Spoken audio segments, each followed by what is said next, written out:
One fateful day, something absolutely horrible happened in a Greyhound bus in Canada that left the nation in shock and disbelief. What began as a routine trip quickly turned into a nightmare, as an innocent young man named McLean was brutally attacked by a fellow passenger, Vincent Li. But what could drive someone to commit such a horrific act? And how did the legal system respond to a case that seemed almost too horrifying to believe?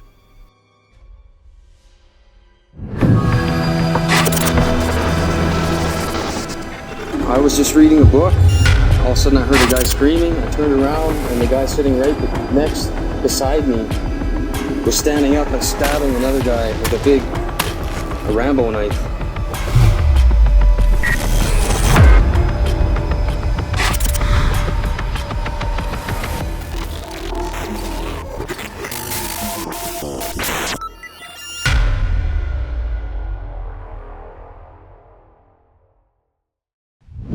Before we get into the incident and what exactly happened, we need to first have a background knowledge of Vincent Li and who he was as a person. Vincent Li was born in 1968 in Dandong, China. He grew up in a place where life was changing fast. China was recovering from hard times and trying to become stronger and more open. These changes brought new opportunities for many people, but they also brought a lot of pressure. Vincent was part of a typical family and was expected to work hard, study, and find a good job when he grew up. He was quite an impolite person who tried his best to do what was expected of him. As a young man, Vincent finished his education in the 1980s, a time when China was starting to open up to the world. He worked hard at school, just like many others his age, because getting a good education was very important. After finishing school, Vincent began working in China, but he dreamed of a better life. Like many others, he thought that moving to another country would give him more chances to succeed. In the late 1990s, Vincent met and married a woman named Anna. They decided to move to Canada and search for a better future. Canada was known as a place where immigrants could build new lives, so they hoped that it would be the perfect place for them to start over. In 2001, when Vincent was 33 years old, he and his wife left China and moved to Winnipeg, Manitoba, Canada. Moving to a new country was not easy for Vincent. He faced many challenges right from the start. One of the biggest problems was the language barrier.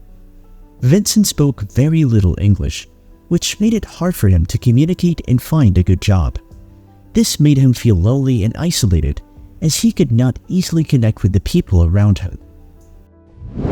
Despite these challenges, Vincent was determined to make a life for himself and his wife in Canada. He took on various jobs to support himself. His first job was at a McDonald's restaurant. Working at McDonald's was not easy, and the pay was low, but Vincent took the job because it was a start. However, the work was tiring, and Vincent still struggled to fit in because of the language barrier. After some time, Vincent found a new job at Grand Memorial Baptist Church in Winnipeg. He worked there as a janitor, which was a more stable job than working at a McDonald's. At the church, Vincent found a small community where he felt a bit more accepted. He was a religious man and spent a lot of time reading the Bible. The people at the church liked Vincent because he was quiet, respectful, and hardworking. He did his job well and never caused any problems. But even though Vincent seemed to be doing okay on the outside, he was starting to struggle more and more with his mental health. It is not clear exactly when, but at some point, Vincent was diagnosed with schizophrenia. Schizophrenia is a serious mental illness that affects how a person thinks, feels, and behaves. People with schizophrenia might hear voices that aren't there or believe things that aren't true. This illness can make it very hard for them to live normal lives. Vincent's mental health issues made it even harder for him to adjust to life in Canada. He was already feeling lonely and isolated because of the language barrier, and now he was also dealing with the symptoms of schizophrenia. He started to become more withdrawn and had trouble connecting with others. His relationship with his wife began to suffer as well. The stress of trying to build a new life in a foreign country, combined with this worsening mental health, put a lot of strain on their marriage. By 2005, Vincent's life was becoming more difficult. He lost his job at the church because they had to make budget cuts, which was a big blow for him. Losing this job meant losing one of the few stable things in his life. Without work, Vincent became even more isolated and his mental health got worse. He started showing more signs of his illness, like talking to himself and acting strangely. He also became more deeply religious, possibly because he was trying to find comfort and meaning as his mental health continued to decline. After losing his job in Winnipeg, Vincent moved to Edmonton, Alberta to try and find new opportunities. He found work delivering newspapers, a job that allowed him to work by himself, which might have seemed like a good fit given his state of mind. However, this job also meant that Vincent had even less contact with other people, which only made his isolation worse. His mental health continued to decline as he spent more and more time alone. In Edmonton, Vincent lived in a small, modest apartment. He didn't have many friends or social connections, and his mental health continued to get worse. He started behaving more oddly, and people who saw him noticed that he seemed troubled.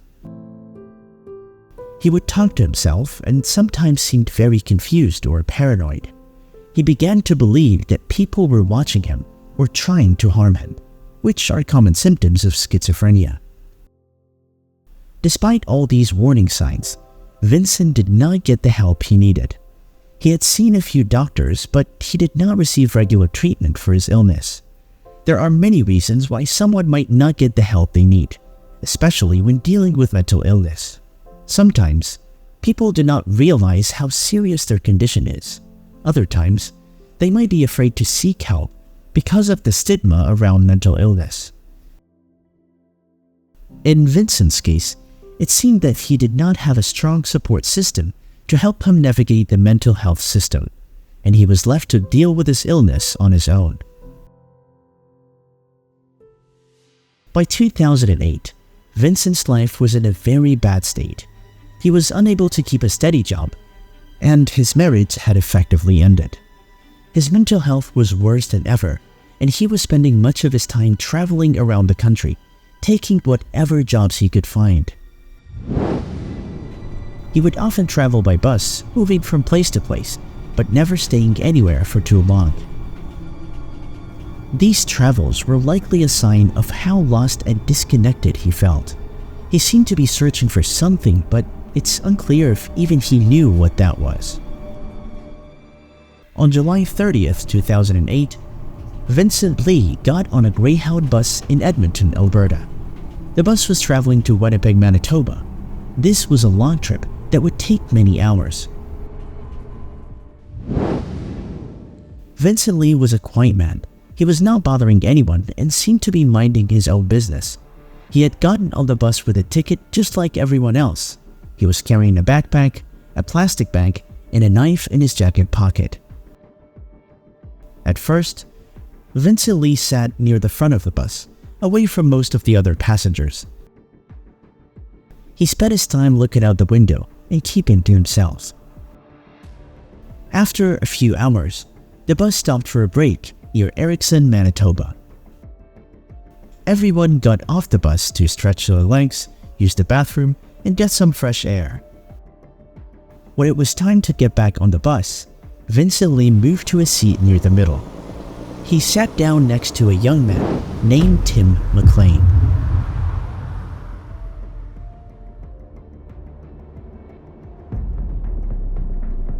Tim was a 22-year-old carnival worker who was on his way home after a long day at work. He was sitting by the window, listening to music on his headphones. Tim had no idea that anything was wrong. He was just relaxing and enjoying the ride. Vincent Li did not say anything to Tim when he sat down. He just quietly took the seat next to him. Tim did not seem to notice Vincent Li or pay any attention to him. It was just another passenger on the bus. Everyone else on the bus was minding their own business as well. Some people were sleeping, others were reading or talking. The bus was quiet, and there was no sign that anything bad was about to happen. After a while, something changed. Vincent Li suddenly pulled out the knife he had in his jacket pocket. Without saying a word, he began to attack Tim McLean. The attack was sudden and brutal. Vincent Li stabbed Tim multiple times in the neck and chest. It didn't shut in time, and the guy was able to get his knife out and take a swipe at us, so we backed off the door, and I ran around the backside of the bus driver took off, and then we both returned to the front to see what had happened, and he hadn't gotten off the bus. The door was still open. We shut the bus door that time and shut it. It was at that point that he came, started walking to the front of the bus, and he had the head in his hand, and he just looked at us like this and dropped it on the ground, like, totally calm. The attack was so quick and unexpected that Tim did not have a chance to defend himself. He was trapped in a seat, unable to escape. The other passengers on the bus were shocked and terrified. At first, they did not understand what was happening. They heard the commotion and saw Vincent Li standing over Tim, but it took a moment for them to realize that he was stabbing him. As soon as they understood what was happening, the passengers began to panic. Some of them screamed and ran to the front of the bus. Others tried to help Tim, but it was too late. The bus driver quickly pulled the bus over to the side of the road and opened the doors. Everyone rushed to get off the bus as fast as they could. The bus driver, along with some of the other passengers, tried to stop Vincent Li, but he was too dangerous. People were on the south side, on the shoulder, and they were fleeing to the back of the bus and away from the bus. And they definitely had a look of terror, of fright on their face. Once the bus was empty, the driver and the passengers locked the doors from the outside, trapping Vincent Li inside the bus. They hoped to keep him contained until the police arrived. Vincent Li, however, did not try to escape. Instead, he continued his attack on Tim McLean. He was completely focused on what he was doing and did not seem to care about the people outside the bus or the fact that he was locked in. The passengers who had escaped the bus stood outside, watching in horror. Some of them tried to call the police, while others tried to comfort each other. They could see Vincent Li inside the bus, still stabbing Tim McLean. It was a scene of unimaginable horror. The people outside could do nothing but watch and wait for help to arrive. As they waited, Vincent Li's behavior became even more disturbing. After stabbing Tim McLean many times, he began to cut off parts of Tim's body. He removed Tim's head and held it up, showing it to the passengers outside the bus.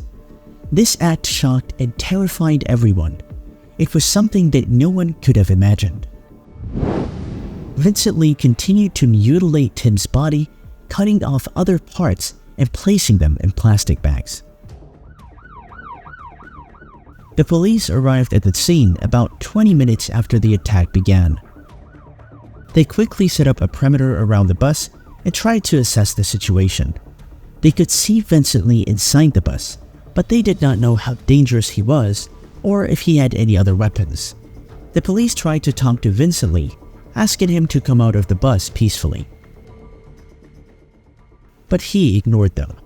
He was still focused on what he was doing inside the bus. As the police tried to negotiate with Vincent Li, they also began to gather more information about what had happened. The passengers who had escaped the bus told the police about the attack and described Vincent Li's behavior. They knew they had to be careful to avoid further violence. After some time, the police decided to bring in a special tactical team to deal with the situation. The tactical team arrived and began to plan how to safely get Vincent Li out of the bus. They were concerned about he might try to attack them if they entered the bus, so they had to be very careful. They also wanted to make sure that they could take him into custody without anyone else getting hurt.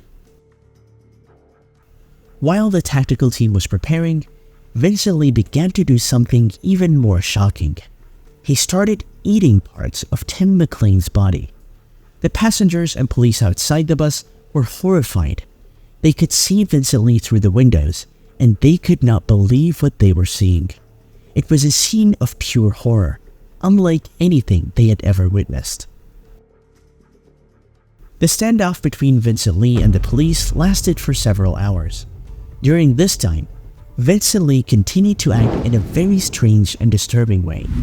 He paced back and forth inside the bus, sometimes sitting down and then standing up again. He did not seem to be fully aware of what was happening around him. He was completely focused on what he had done and did not respond to the police attempts to communicate with him. Finally, after many hours, Vincent Li tried to escape from the bus by breaking a window. He threw some of Tim McLean's body parts out of the window and then tried to climb out. Tired of the darknet threats and worried about criminals invading your online privacy? Say goodbye to vulnerability and hello to top-notch security with Angel VPN. With Angel VPN, protect yourself from cyber criminals and stay safe while browsing. Ensure your online activities are secure and private, away from prying eyes. Ready to safeguard your digital world? Get 30% off any plan with promo code TCRIMEYT. Visit angelvpn.com now and shield your connection from darknet dangers. The police quickly moved in and arrested him. Vincent Li did not resist arrest. He was calm and did not say anything as the police took him into custody. After the incident on the Greyhound bus, Vincent Li was arrested and charged with second-degree murder. The case went to court where everyone wanted to understand why Vincent Li had committed such a horrific act. The court had to decide whether Vincent Li was responsible for the death of Tim McLean or if there were other reasons for what he did. The trial took place in 2009, about a year after the incident. People were eager to see what the court would decide because the case had shocked the entire country. The trial was very important because it would determine what would happen to Vincent Li. At the trial, many details about Vincent Li's life and mental state were revealed. The court heard from doctors, witnesses, and experts who had studied Vincent Li's behavior. One of the most important parts of the trial was understanding Vincent Li's mental health. Before the incident, Vincent Li had shown signs of mental illness.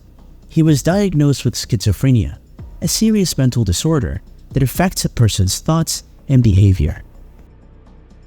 Vincent Li's lawyers argued that he was not responsible for what happened because he was suffering from schizophrenia at the time of the incident. They said that Vincent Li was having a psychotic episode, which means that he was not thinking clearly and was not in control of his actions. The defense argued that Vincent Li did not fully understand what he was doing when he attacked Tim McLean and that he was not able to stop himself because of his mental illness. To support this argument, the court heard from several psychiatrists who had examined Vincent Li after the incident. These doctors explained that Vincent Li had been hearing voices that told him to kill Tim McLean. They said that Vincent Li believed that Tim was a threat and that he had to kill him to protect himself. The doctors also said that Vincent Li did not realize that what he was doing was wrong. He was so deeply affected by his mental illness that he could not understand the reality of the situation. The prosecution, on the other hand, argued that Vincent Li should be held responsible for his actions. They said that even though Vincent Li had a mental illness, he still knew what he was doing when he attacked Tim McLean. The prosecution pointed out that Vincent Li had bought a knife before getting on the bus, which they said showed that he had planned the attack. They also argued that Vincent Li had tried to cover up what he had done by putting parts of Tim's body in plastic bags, which they said showed that he knew what he was doing was wrong. The idea that he's not criminally responsible is absurd. The idea that he was in a psychotic state of mind for days. I mean, he bought the knife, he did what he did, he defiled the body. This took place over a long period of time. He wanted to drive away the bus. So nobody bought into the idea that Vince Li at no time during that period had any idea of what he was doing. So they weren't buying that. In this case, it's a horrendous but random, unfortunate set of events. Not a whole lot different than being struck by lightning for Mr. McLean, for Tim McLean. It just happened to be in that place and that time. And I see it the same way for Mr. Li. The court had to decide whether Vincent Li was criminally responsible for the death of Tim McLean. In Canadian law, a person can be found not criminally responsible if they were suffering from a mental illness at the time of the crime that made them unable to understand what they were doing or that it was wrong. This is called the not criminally responsible or NCR defense. If the court found Vincent Li NCR, it would mean that he would not go to prison. Instead, he would be sent to a mental health facility where he would receive treatment for his illness. After hearing all the evidence, the judge had to make a decision. The judge carefully considered the arguments from both sides and the evidence presented by the doctors. In the end, the judge agreed with the defense. The judge ruled that Vincent Li was not criminally responsible for the death of Tim McLean because he was suffering from a severe mental illness at the time of the incident. The decision is causing concern. Vince Li is schizophrenic and was found not criminally responsible. After years of medication and therapy, doctors believe he presents little risk to the public. Whatever its basis, the decision is made. Now it's a question of ensuring that both the public and Li are safe. He should be held responsible for it. He still did it. Whether he was in his right frame of mind or not, he still did the act. There was nobody else on that bus holding a knife. The judge said that Vincent Li was in the grip of a psychotic episode and did not understand what he was doing. The judge also said that Vincent Li did not pose a danger to society when he was receiving treatment for his illness. The verdict meant that Vincent Li would not go to prison. Instead, he was sent to a secure mental health facility where he would receive treatment for his schizophrenia. The judge's decision was based on the belief that Vincent Li needed help for his illness, not punishment for his actions. The court believed that with proper treatment, Vincent Li could recover and eventually be released back into society. The court's verdict was met with mixed reactions. Many people were shocked and angry that Vincent Li was not going to prison. They felt that justice had not been served because Tim McLean's family had lost their loved one, and Vincent Li was not being punished for what he had done. Tim McLean's family was devastated by the verdict. They had hoped that Vincent Li would be held accountable for his actions, and they struggled to understand how the court could find him not criminally responsible. Other people, however, supported the court's decision. They believed that the judge had made the right decision based on the evidence and the law. They argued that Vincent Li was seriously mentally ill and that he needed treatment, not punishment. They also pointed out that the purpose of the NCR defense is to ensure that people who are not in control of their actions due to mental illness are treated fairly and humanely. After the trial, Vincent Li was sent to the Selkirk Mental Health Center, a secure facility in Manitoba where he would receive treatment for his schizophrenia. The doctors in the facility worked with Vincent Li to help him manage his illness. He was given medication to help control his symptoms, and he received therapy to help him understand his condition. Over time, Vincent Li began to show signs of improvement. He became more stable and was able to understand what had happened. He expressed deep remorse for his actions and said that he was sorry for what he had done. I don't know if I did the right thing. God commanded me, but it was my own hands. So I must die. God told me to put the body as far away as possible, or it would come back to life and kill me. Every year, Vincent Li's case was reviewed by a mental health review board. The review board's job was to assess Vincent Li's progress and decide whether he was still a danger to himself or others. If the board found that Vincent Li was no longer a threat, they could decide to release him from the facility, either under strict conditions or with no conditions at all. This process is designed to ensure that people who are found NCR are only kept in secure facilities for as long as they pose a risk to society. In the years following the verdict, Vincent Li continued to make progress in his treatment. He was granted more and more freedoms over time. He was allowed to take supervised trips outside the facility, and eventually, he was allowed to live in the community under certain conditions. Vincent Li followed all the rules set by the review board and continued to receive treatment for his illness. He changed his name to Will Baker as part of his effort to start a new life and move on from the past. He lives every day with remorse about what he did, and he knows that, and he knows that it was atrocious, and he will never forgive himself. He says he can't find a way towards that. The decision to allow Vincent Li to live in the community was controversial. Some people were concerned that he might still be a danger, while others believed that he had served his time and should be allowed to rebuild his life. The case sparked a lot of debate about how the legal system should handle cases involving mental illness. Some people called for changes to the NCR defense, arguing that it allowed dangerous people to escape punishment. Others defended the system, saying that it was important to treat people with mental illness fairly and to provide them with the help they needed. In the years since the verdict, the case has remained a topic of discussion in Canada. One of the biggest issues raised by the Vincent Li case is how to balance public safety with the rights of people who have mental illnesses.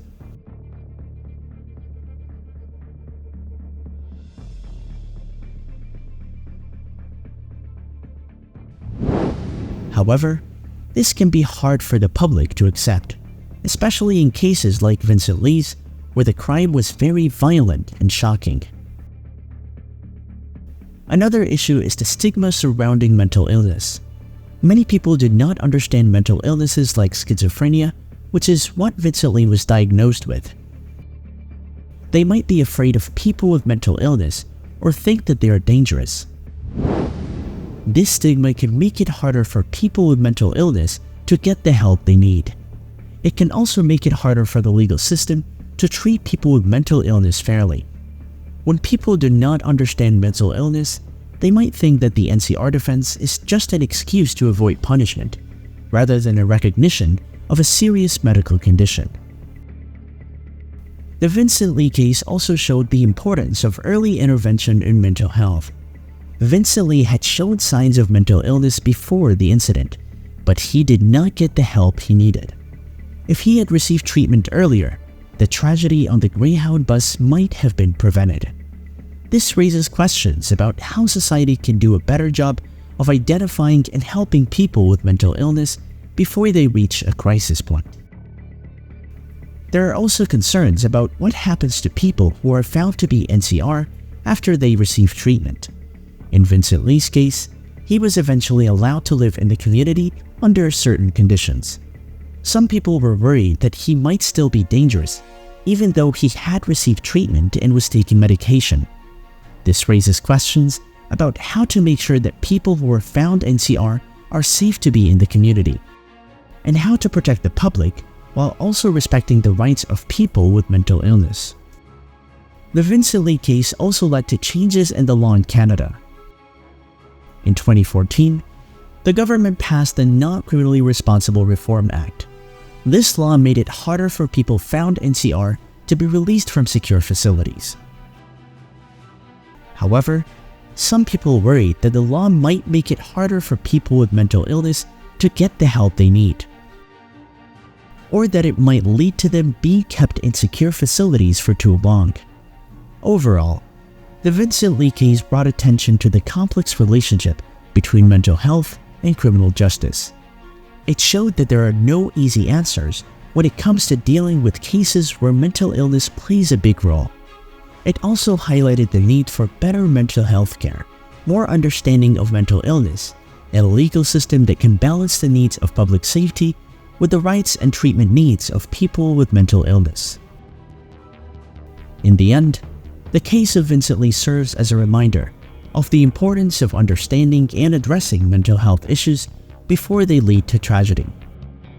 It also shows the need for a legal system that can respond to the complexities of cases involving mental illness in a way that is fair, just, and humane. Do you think Vincent deserved to stay in prison, or do you think he was let off easy? Let us know your thoughts in the comments below. Thanks for watching, and we'll see you in the next video.